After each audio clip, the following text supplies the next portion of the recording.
Petugas Inafis Polrestabes Palembang mengevakuasi jasad Sukartiman, 53 tahun pekerja bangunan yang tewas usai terjatuh dari lantai 2 saat mengecat dinding sebuah sekolah dasar di kawasan Kelurahan 17 Ilir, Ilir Timur 1.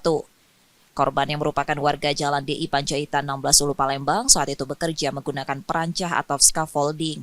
Diduga kayu tempatnya berpijak lapuk lalu patah menyebabkan korban terjatuh.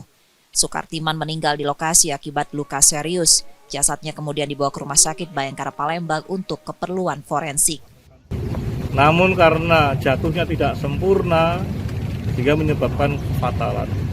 Oleh karena itu, karena kegiatan mengecat satu gedung yang notabene pengerjaan itu juga tidak seperti kajian K3 terhadap sebuah proyek-proyek yang besar, mungkin nanti ke depan kita himbau untuk dilengkapi helm.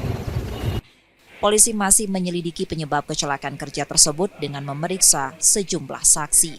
Reski Oktora, Muklas Diferensial Kompas TV, Palembang, Sumatera Selatan.